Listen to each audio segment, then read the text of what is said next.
Sekarang udah masuk modul kedua dari pendidikan kewarganegaraan.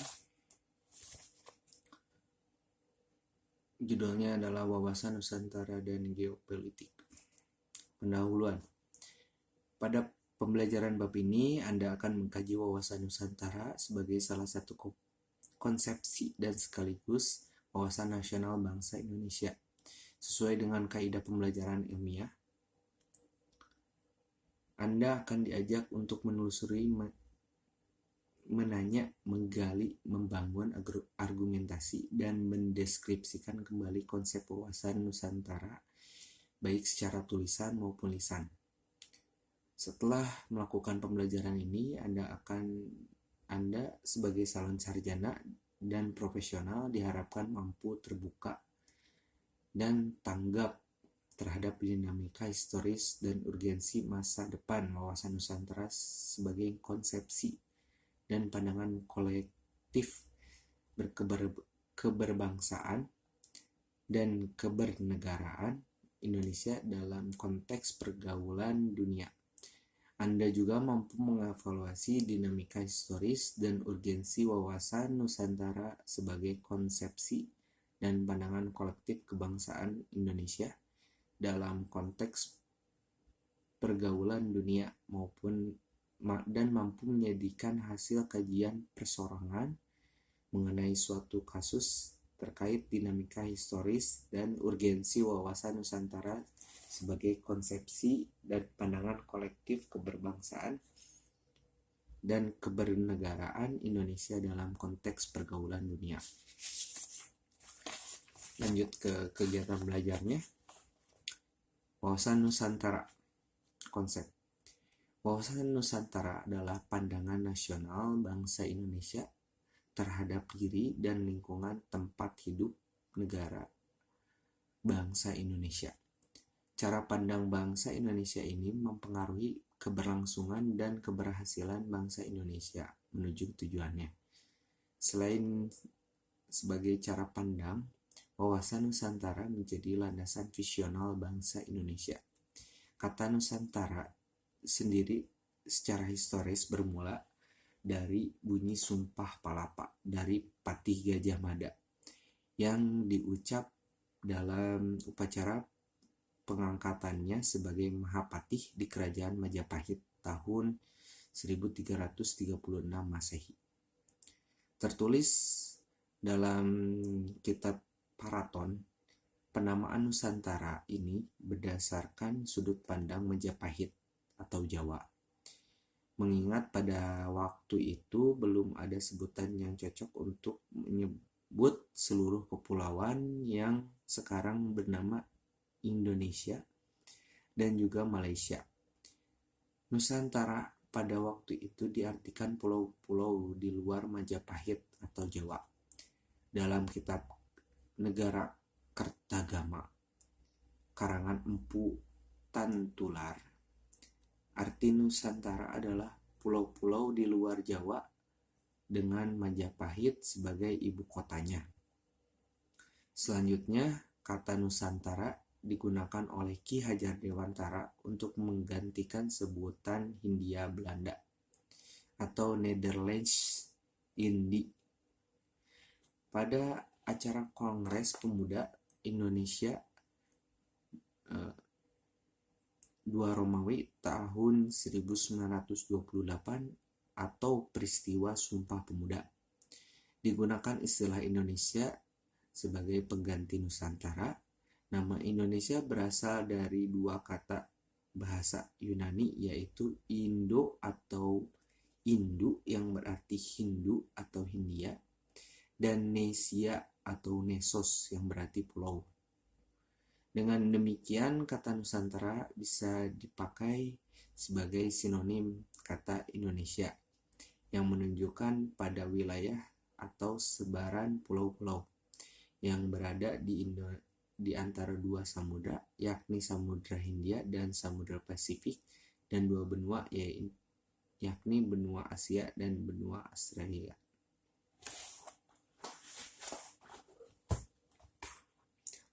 Wawasan Nusantara mengandung beberapa pengertian. yang bisa dirujuk dari pendapat para ahli. Menurut Hasan Habib, wawasan Nusantara merupakan kepulauan wilayah nasional, termasuk satu kesatuan bangsa, satu tujuan dan tekad perjuangan, dan satu kesatuan hukum, satu kesatuan sosial budaya,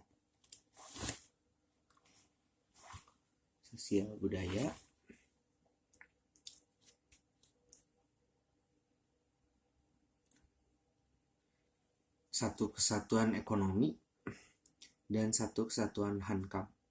Sedang menurut Wan Usman, wawasan Nusantara merupakan cara pandang bangsa Indonesia mengenai diri dan tanah air sebagai negara kepulauan dengan semua aspek kehidupan yang beragam.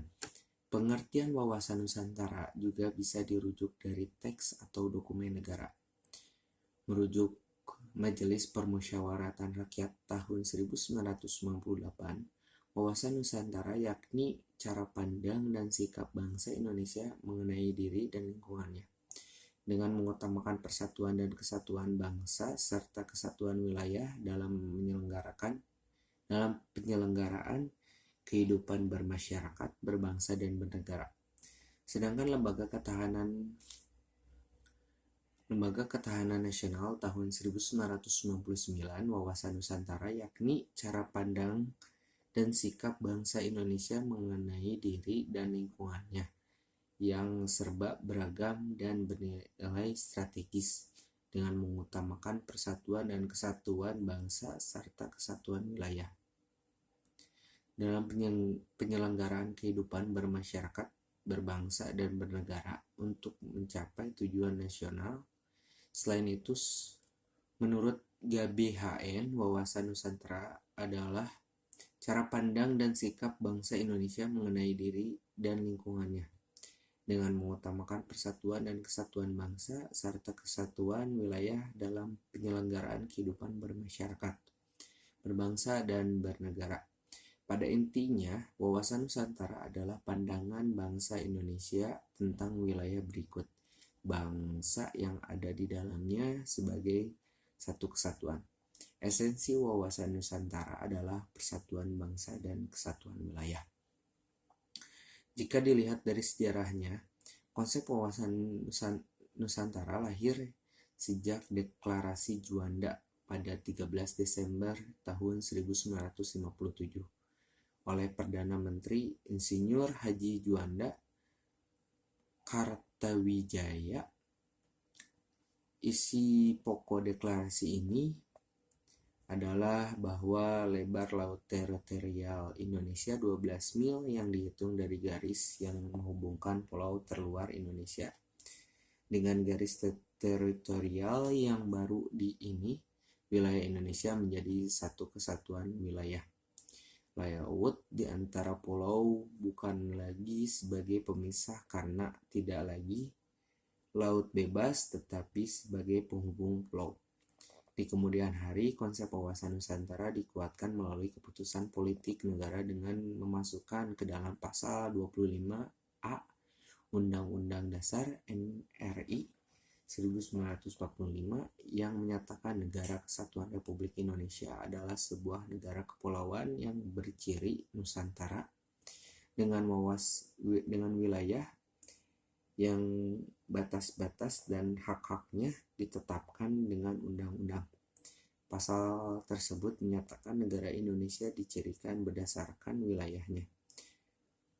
Kedaulatan atas wilayah negara tersebut turut diperkuat melalui Undang-Undang Nomor 4 PRP tahun 1960 tentang perairan Indonesia. Selain melalui peraturan perundangan nasional, Indonesia juga memperjuangkan konsepsi wawasan Nusantara berdasarkan Deklarasi Juanda ini ke forum internasional agar mendapat pengakuan bangsa lain atau masyarakat internasional. Pada akhirnya, konferensi PBB tanggal 30 April tahun 1982 menerima dokumen yang bernama The United Nations Convention on the Law of the Sea UNCLOS UNCLOS Konvensi Hukum Laut 1982 tersebut kemudian mengakui atas negara kepulauan archipelago state. Indonesia diakui dan diterima sebagai kelompok negara kepulauan Indonesia UNCLOS 1982 tersebut kemudian diratifikasi melalui Undang-Undang Nomor 17 Tahun 1985. Berdasarkan konvensi hukum laut tersebut, wilayah laut yang dimiliki Indonesia menjadi sangat luas, yakni mencapai 5,9 juta kilometer persegi, terdiri atas 3,2 juta kilometer persegi perairan teritorial dan 2, juta kilometer persegi perairan zona ekonomi eksklusif JEE atau JEE. Luas perairan ini belum termasuk landas kontinen shelf. Secara lebih khusus, wilayah Indonesia antara lain 1. Negara kepulauan archipelago state atau archipelago state dengan jumlah 17.508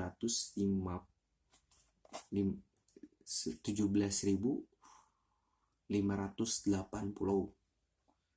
2. Wilayah Indonesia luas wilayah 5.192 juta kilometer persegi dengan perincian daratan seluas 2.027 juta kilometer persegi dan laut seluas 3.166 juta kilometer persegi. Negara kita terdiri dari 2/3 lautan per perairan.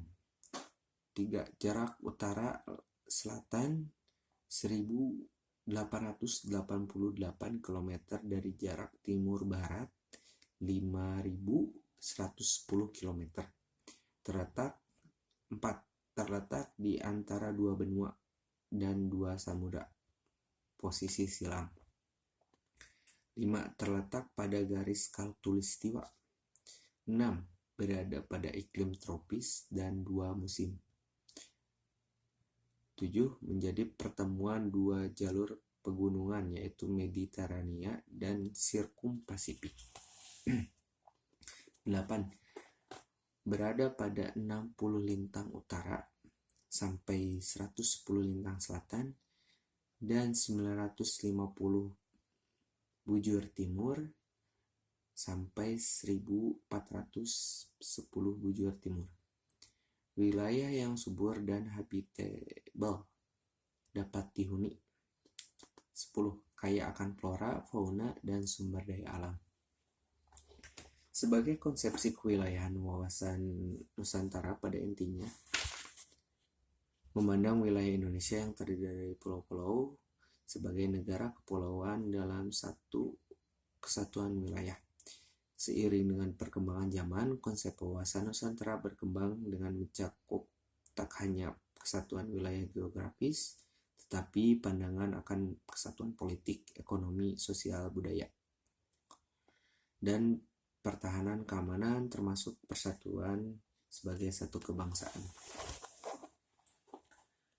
Kesatuan politik bangsa Indonesia telah dirintis sejak peristiwa kebangkitan nasional 20 Mei 1908. Kemudian ditegaskan dalam Sumpah Pemuda 28 Oktober 1928 dan berhasil diwujudkan dengan proklamasi kemerdekaan pada 17 Agustus 1945. Konsep semangat dan kesatuan kebangsaan kemudian membentuk kesatuan politik negara berbangsa Indonesia. Semangat persatuan tersebut didorong oleh keinginan kuat untuk merdeka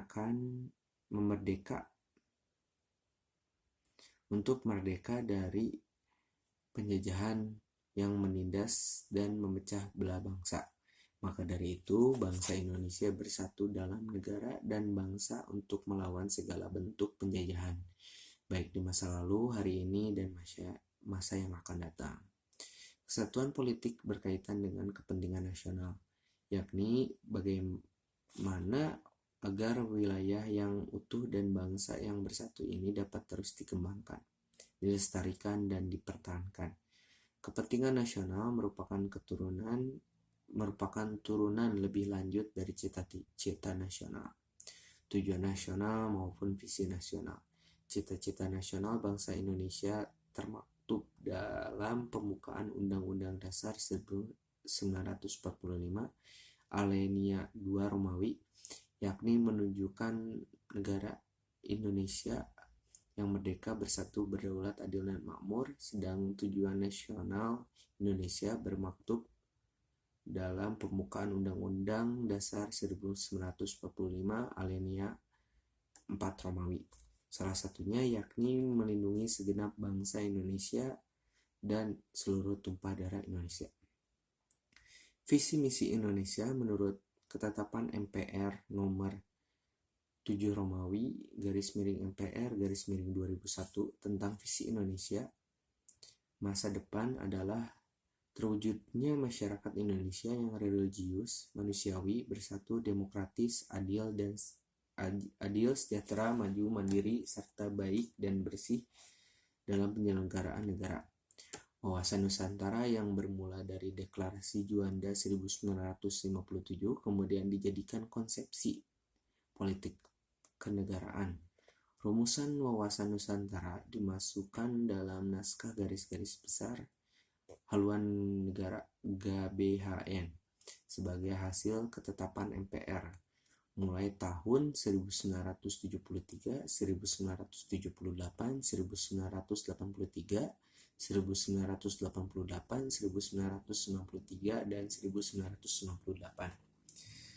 Setelah GBHN tidak berlaku disebabkan MPR tidak lagi diberi kewenangan menetapkan GBHN.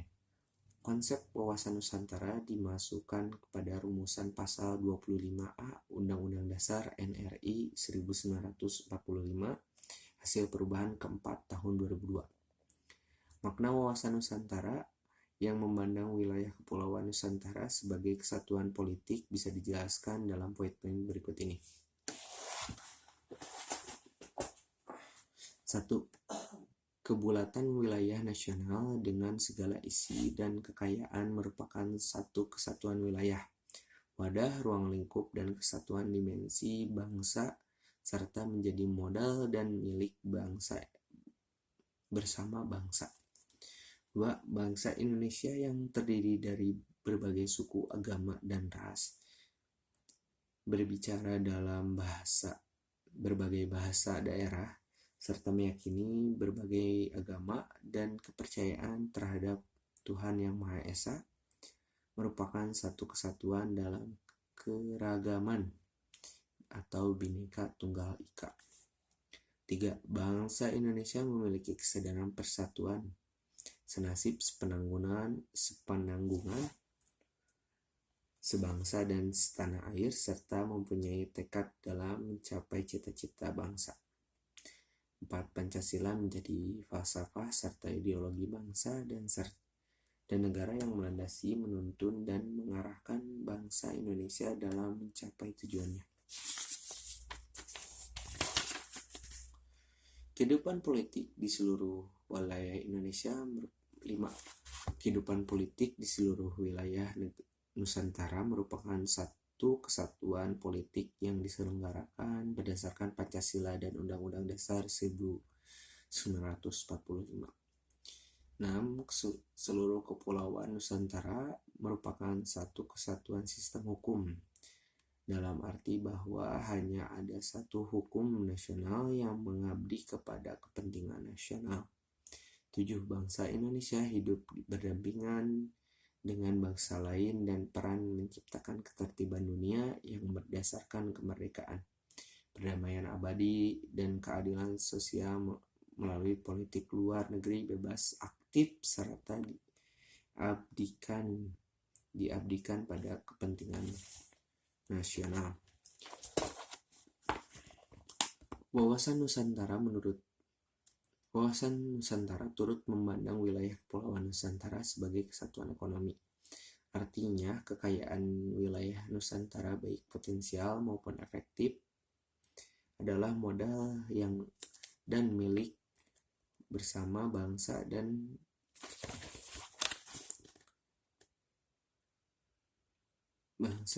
keperluan hidup sehari-hari harus tersedia merata di seluruh wilayah tanah air. Kehidupan perekonomian di seluruh wilayah Nusantara merupakan satu kesatuan ekonomi yang diselenggarakan sebagai usaha bersama atas asas kekeluargaan dan ditunjukkan bagi sebesar-besar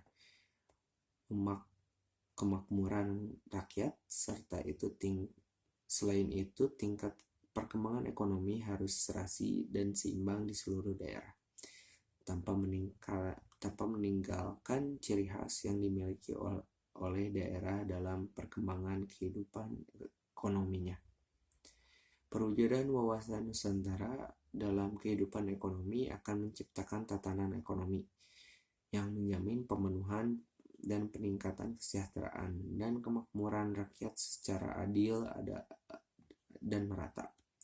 Selain itu, perwujudan wawasan Nusantara adalah aspek ekonomi menunjukkan tanggung jawab pengelolaan sumber daya alam yang memperhatikan kebutuhan masyarakat antar daerah secara timbal balik, serta kelestarian sumber daya alam yang terkandung dalamnya. Wawasan Nusantara turut terkait soal pandangan kesatuan sosial budaya. Artinya, budaya Indonesia pada hakikatnya adalah satu, sedangkan corak ragam budaya yang ada menggambarkan kekayaan budaya bangsa yang menjadi modal dan landasan pengembangan budaya bangsa seluruhnya. Dengan tidak menolak nilai-nilai budaya lain yang tidak bertentangan dengan nilai budaya bangsa, yang hasil-hasilnya dapat dinikmati oleh bangsa. Perwujudan wawasan Nusantara dalam kehidupan sosial budaya akan menciptakan sikap batiniah dan lahiriah yang mengakui segala bentuk perbedaan sebagai kenyataan hidup yang niscaya. Selain itu, wawasan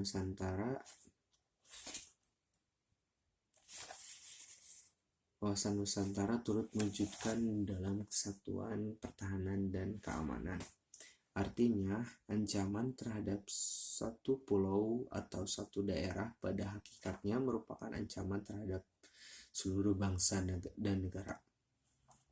Dalam hal ini, warga negara mempunyai hak dan kewajiban yang sama dalam rangka pembelaan negara dan bangsa. Perwujudan wawasan Nusantara dalam kehidupan pertahanan dan keamanan akan